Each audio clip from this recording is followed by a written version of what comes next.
The parts that are trickiest for teachers are getting their heads around the idea that they're allowed to set a goal for themselves, that they are a student in the classroom as well. In fact, they're the most important student in the room. And so their learning counts. This is the Seedfield Podcast, the show where Antiochians share their knowledge, tell their stories, and come together to win victories for humanity. I'm your host, Jasper Nighthawk, and today we're joined by Laura Thomas for a conversation about the Critical Skills Classroom, a teaching approach that is kicking off its 40th anniversary celebration. Coinciding with this milestone, the Education Department on Antioch's New England campus has just published a new book, The Complete Guide to the Critical Skills Classroom, which builds on earlier coaching kits to form a 400-page guide to using this approach, from the biggest pedagogical concepts down to specific lesson plans. I've been reading it over the past week. It's a really rich resource, and while it pulls together materials and voices from the wider critical skills leadership community, the book's editor is our guest today, Laura Thomas.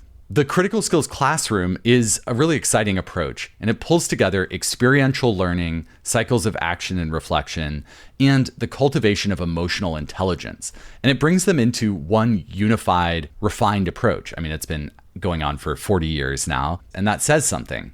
But Laura says that the Critical Skills Classroom is still in some ways a secret, a good idea, but one that more people should know about. So I'm excited to learn more about it today as we mark the publication of this book.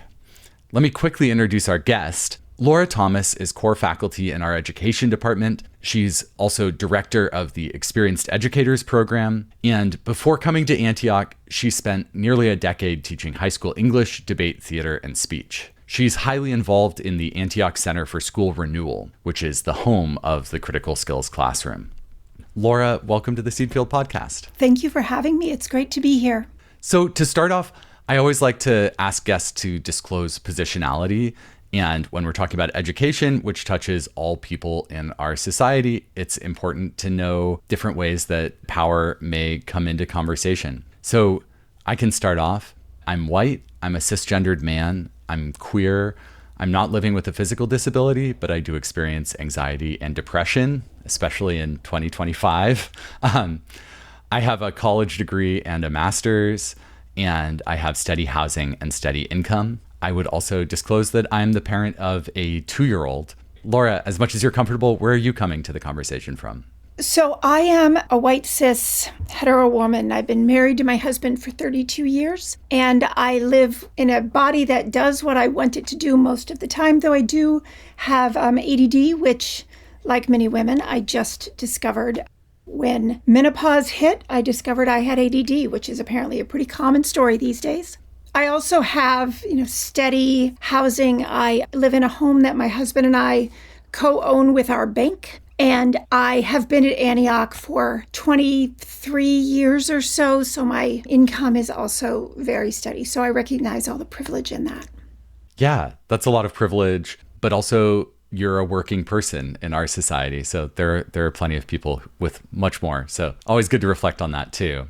Let's jump into the Critical Skills Classroom. I want to talk about this approach and kind of drill down into its different parts. But I thought a good place to start would be to define the term critical skills. Sure. So, it's interesting because when we use critical skills out in the wider world, a lot of times folks think we're talking about critical thinking skills. And critical thinking is one of the skills and dispositions that we work with. But when we talk about critical skills, we're not talking about critical in like a negative way, because some people are like, well, is it a bad thing? And it's more like we think about it like critical care or important skills. So these are critical skills for critical times. And when we talk about critical skills, we're talking about a set of skills and dispositions that we defined that include things like, communication, collaboration, problem solving, organization, self-management, things like that, curiosity and wonder, creativity. But we recognize that those aren't the only skills that folks might want to work with. That makes a lot of sense, that it's like critical and creative thinking, collaboration, communication, self-direction. Thinking of the Critical Skills Classroom as an approach that is to some degree an alternative to the mainstream of education today. Exactly. How does the mainstream think about cultivating these skills? Are they top of mind in most classrooms? I think, well, classrooms aren't a monolith. So even if we're just looking across the United States and just looking at public schools, the continuum of approaches and philosophies is incredibly broad, depending on the affluence of the area, the ways that families and business leaders or civic leaders define the role of the school and the purpose of education. So you see a lot of different things. What I see now most often is an emphasis on either compliance. You do these things because these are the rules and this is what you have to do to get along. Or skills and dispositions like this that are taught as discrete, separate things. So we have like a week that we focus on kindness, or we, as a school, we spend the year thinking about curiosity. It's a separate thing from the academic content in the places that it's intentionally taught. I think more often it's recognized in its absence. More and more we hear teachers talking about how students are disengaged, disinterested, they don't come to school, they don't see the purpose of school, and so their engagement during school is exactly what you would expect from people, that don't want to be there. And those are the places where it's like, well, that's really the absence of an emphasis on these kinds of skills and dispositions. And I think you really hear a lot more conversation about that at this point than you do about places where this stuff is happening actively, though it's definitely happening in different ways all over the country. It also resonates with me that that is not the main thing or the main emphasis. Oftentimes the emphasis is like, we have to chug through these state standards and make sure that you have enough so that you can hit it on the test at the end of the semester, at the end of the year. Yeah, and I think that if left to their own devices, the overwhelming majority of teachers, I think, would choose to teach in this more thematic, interdisciplinary way. Yeah. Unfortunately, the culture of education since No Child Left Behind, really, which was in 2001, something like that, has really become very fact-based. It's very test-driven, with a lot of emphasis on alignment to math and reading standards, with a complete focus on the test. And that really locks teachers out of a lot of ways that they would teach if they had the choice. So yeah, I don't think it's something that teachers are choosing. I think that in a lot of cases, they're required to teach that way. It's something that the Bush administration chose and that Congress chose at this point 20 plus years ago. And we're all living downstream of it. But I want to get to the definition of the critical skills classroom. So I was curious if we were in an elevator together and we were going a couple floors and I was saying, so Laura, what's the critical skills classroom? What's your speech? I've never had a good speech. I've tried for 24 years to come up with a good speech. But what I tell people now is the critical skills classroom is an approach to teaching and learning that simultaneously targets the teacher and the student as co-learners, focusing on both building academic skill and process skills and dispositions at the same time through meaningful problems and through experiences. Sometimes designed experiences, sometimes experiences that just happen. At its essence, the critical skills classroom is about doing things and then talking about them and then doing other things. I love that. So I think we can kind of like walk through each of those pieces. So let's start with the experiences. I know experiential learning can be a bit of a buzzword, but what does that mean in practice? When we talk about doing something, we mean typically in critical skills, we're talking about a challenge, though that language is language that we started using 40 years ago. Well, actually, 40 years ago, we called them LBURPs, learning by real world problems, or learning by real problems, LBURP. And then over time, they evolved into what we call a challenge. A challenge is an intentionally designed problem to solve that targets academic content and skills and dispositions at the same time in the context of a meaningful problem. Sometimes the problem is very, what we call basic. It's a basic challenge, which asks folks. Can you give like an example? Yeah, so a basic challenge would be a challenge that asks us just to focus on getting used to doing this kind of thing together. So it might be a question like, a challenge like, what does a quality conversation look like in our classroom? The problem is we don't know how to talk to each other because we're all new. right? This is our first week together as a class. So the problem is we don't have expectations. So how are we going to set those expectations together? And so that might be a basic challenge. A lot of the stuff that teachers that are familiar with responsive classroom, those first 6 weeks of school, a lot of the stuff they do in those first 6 weeks in elementary schools are similar to what we'd call basic challenges. But they're just about helping kids get used to the idea of being in a classroom where there's some agency, where they have some agency, and where it's a sort of an interdependent organization of people working together to do meaningful work. At the upper grades, the problem might be something like cell phones, or how do we want to manage the seating in our room? How do we want to design the seating in our room? Something like that. You're describing problems that are extremely relevant to the operation of the classroom. And it's really about like designing the system of the classroom and co-designing it. Yeah. Though in some cases, the teacher has a very clear way of how they want things to work out. Like, this is how I want this to be solved. And so they can sort of help guide students to the outcome that they're looking for. But the big thing about a challenge is that you can't know the answer before you begin. You might know an answer. You might have some answers in mind, but you also have to be open as the teacher to arriving at an answer that you didn't expect. So, especially at the beginning. I always think this with my 2-year-old kid. I'll ask him a question and be like, do you want some yogurt? And he'll be like, no. And I'm like, well, if I was just planning to give him yogurt, I shouldn't have asked. So I'm not going to just like be like, well, you have to eat it anyways or something. And it makes me thoughtful. Like, you really want to ask a question when it's a question. If you're not asking a question and you know the answer, which sometimes as a teacher, that's how it is. It's like recess is over. You're not saying, do you want to come in, kids? It's like, it's Yes. time to come in. Yeah. And there are certain levels of, there's this whole way of thinking about the balance of structure and support in the classroom. Like, what's the moment where my students really need me to be the person in charge?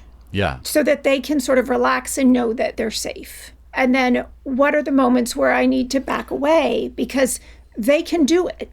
They may not feel absolutely sure that they can do it, but by stepping away, I'm showing them that I know they can do it. Yeah. Which builds confidence, which again helps them gain agency, which is really what we're hoping for as they grow up, that they have a sense that whatever the problem is, I can solve it. Like, I've solved hard problems before. I know I can do this. I would prefer not to, but, I have to, so I can. And so it's not binary. It's an over time and with experience is what we say.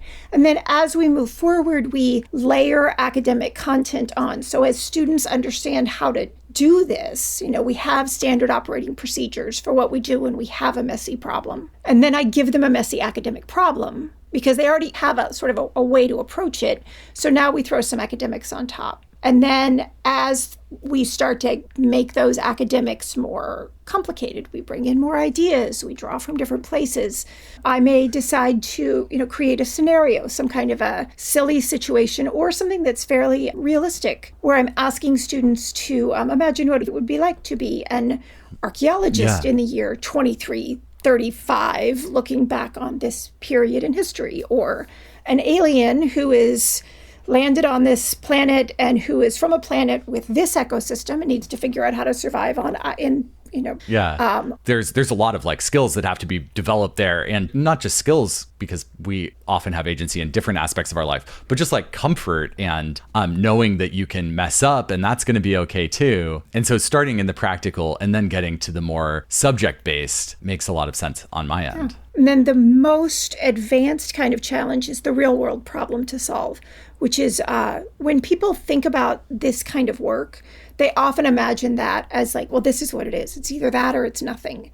And those are situations where you see things like students presenting to school boards or students doing water quality testing and then presenting to the zoning commission or writing letters to the editor or, things that really put kids out in front of the public in very sort of exposed ways in terms of what they know and can do. That's actually the most advanced kind of challenge in a critical skills classroom.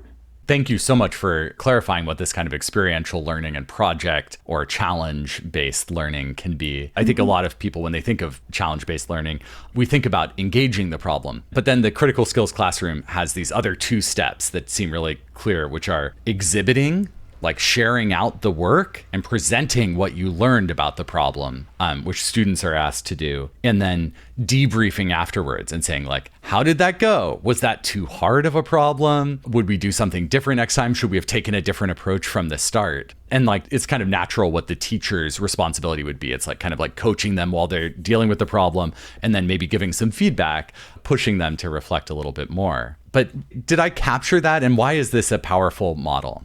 Yes, you absolutely captured it.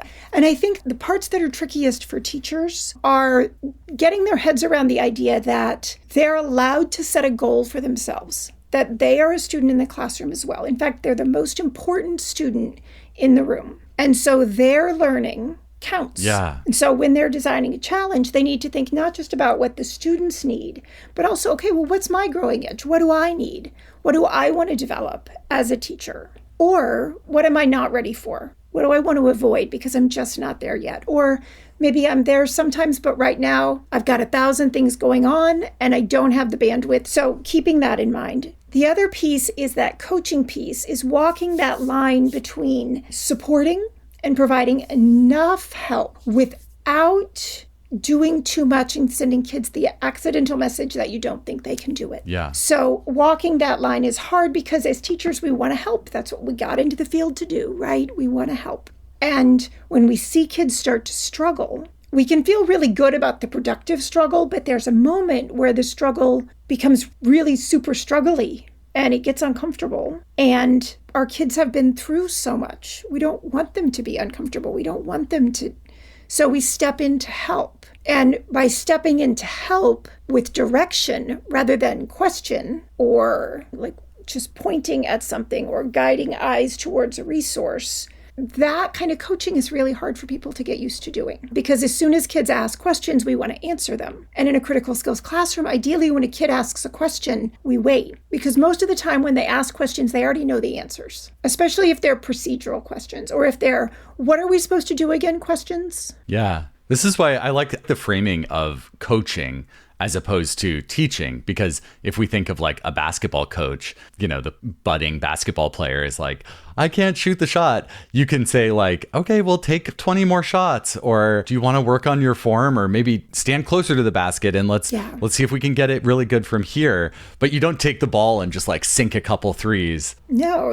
You give them like reminders that they can hold on to. So yeah, that idea that I am standing next to them. Now I'm not going to let them cross a line into miseducative. You know, there are ways where as a coach, sometimes I have to call a timeout. Sometimes I have to bench a kid. Yeah. Sometimes I need someone to come stand by me and watch so they can see what's happening in the classroom. And then we're going to come back together and talk about what we're seeing.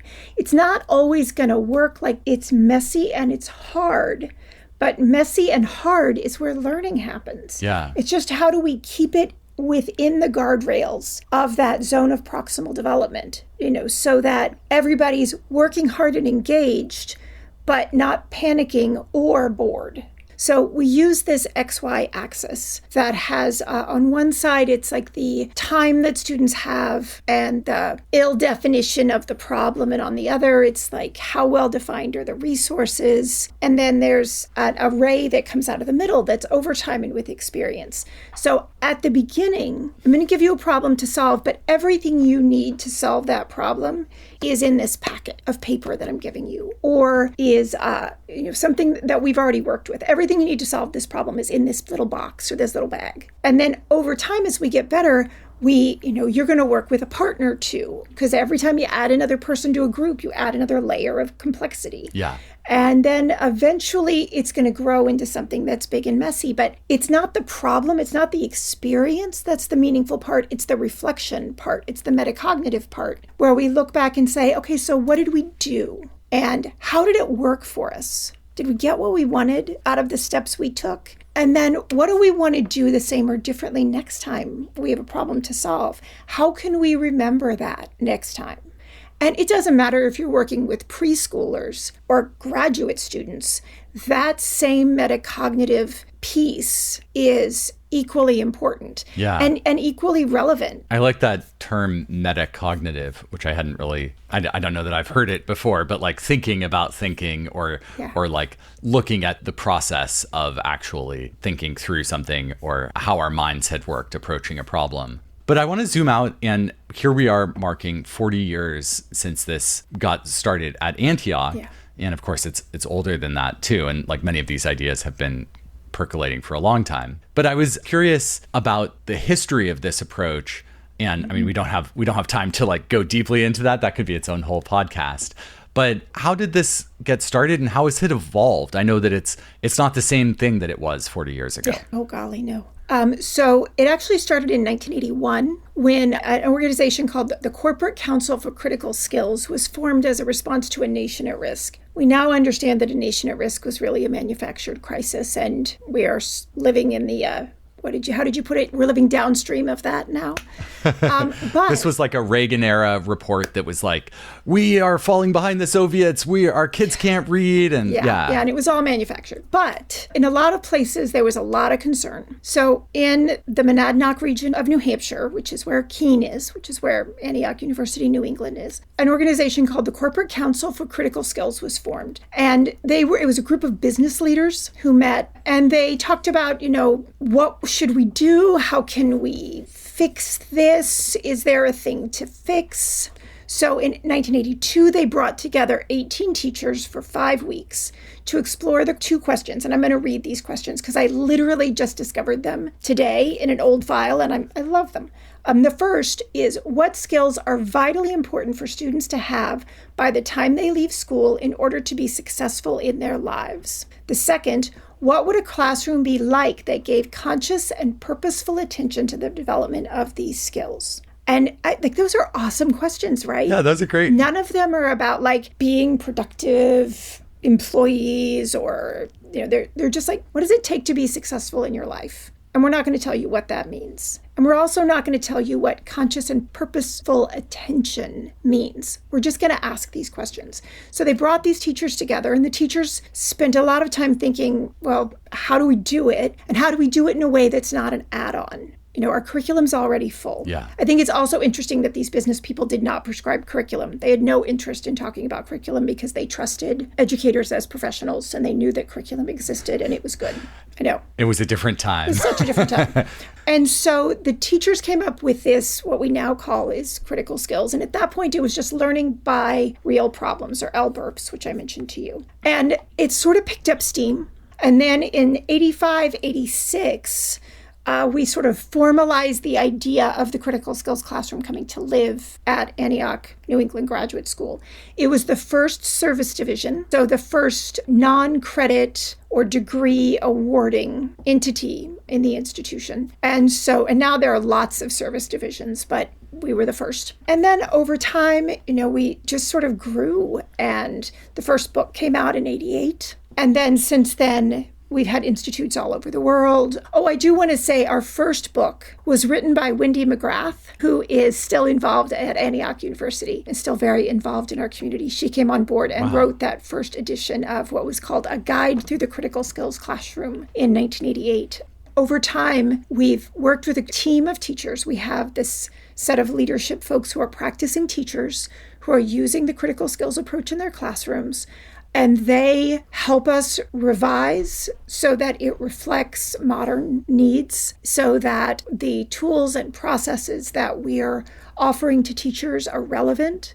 And but it's all teachers. So it's by teachers, it's for teachers. And as the research continues to evolve, everything that we're learning about what people need to learn, how people need to grow over time in order to be fulfilled and happy and regulated and confident. I like what you say about all these practitioners, these teachers who are out there doing the work, and that they end up teaching and kind of bringing up future generations of teachers into figuring out how it works on a practical level. And it feels very inside the ethos of Antioch at its best to be a sort of incubator and hold space for a more grassroots and anarchic process where things are not arrived at through like, this is the panel and they will create the rubric and the methodology and then everyone will follow it, but that's much more collaborative and co-created. I mean, it's all of a piece. Yeah. So I wanted to ask as a last question, what is the future of the critical skills classroom? Is there room for this to grow? Do you think it's relevant, necessary for our wider world? I think it's been necessary all along. It's relevant right now, probably more so than ever, because of this disengagement that we're seeing all the way down. It's focusing on this idea of helping kids find agency, which is the key to moving from disengaged to engaged, is claiming your agency, finding something you're passionate about, and then also knowing that you have the right and the capacity to move with that, to act on that. So it's not that everything is being done to me. It's that I have the right to make things different. I have the right to change things. I have the right to make decisions. So many kids don't know what they think. They don't know what they believe. If you tell them something, some of them will tell you it back. But if you ask them what they think about something, about an idea, they don't know. And that's an agency issue. That's a not having the opportunity to develop the skills that make you feel like you have the right to an opinion. And then the other piece, I think, is this idea of making meaning from problems, because the problems we're facing are bigger and they're more overwhelming. And we see more and more folks who just put their heads down and check out. The problem's too big, I can't deal. And the more time they spend in that reflection, that metacognition, the more they build executive functioning skills, which is another thing a lot of people talk about students lacking. And that then makes them more able to work with big problems in their own lives, in their own communities, and then in the wider world as well. Yeah. And then the last piece, the most important piece, I think some folks would say is less important, but to me it's everything. It's about joy. Critical skills classrooms are joyful places. People laugh. They're engaged, they feel safe and connected, they explore big ideas, they play. And we don't see that a lot right now, especially at the middle and upper grades. Teachers are not feeling a lot of joy right now. And in critical skills classrooms, teachers and students are joyful together. They're reclaiming their time because we do have a limited number of days on the planet. And I feel like classroom approaches like this, I'm not going to say critical skills is the only one doing it, but approaches like this encourage people to take their time back. Like, it's my time, I am going to take it, and I'm going to use it for something that makes me feel valuable and valued and worthwhile. I love that. It's good for the kids and it's good for the teachers too. Yeah. And ultimately for everyone, for us to feel like we have agency. Yeah. Thank you so much, Laura, for coming on the podcast today. You're so welcome. Thank you for having me.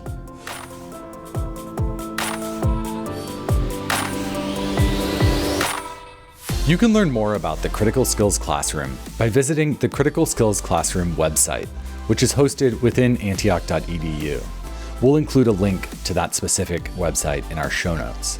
We'll also include a link to purchase the print and digital editions of the book Laura edited, The Complete Guide to the Critical Skills Classroom. Though if cost is a concern, please note that you can download numerous free ebooks and other materials off the Critical Skills Classroom website that we're linking to. One more thing we'll link to in the show notes is a Seedfield podcast episode from 2022. That was the first time I interviewed Laura, and we titled that episode, To Grow Emotional Literacy, a Classroom Must Become a Community. If you enjoyed this conversation, maybe give that one a listen. We post these show notes on our website, theseedfield.org, where you will also find full episode transcripts, prior episodes, and more. The Seedfield podcast is produced by Antioch University. I'm your host, Jasper Nighthawk. Our editor is Nastasia Green. Our producer is Karen Hamilton. Stephanie Paredes, Lauren Arianzale, Danny Lapointe, and Lisa Wisner are our work study assistants. We received additional production help from Jen Mont, Amelia Bryan, Melinda Garland, and Lorian Alexandra. Thank you for spending your time with us today. That's it for this episode. We hope to see you next time. And don't forget to plant a seed, sow a cause, and win a victory for humanity. From Antioch University, this has been the Seedfield Podcast.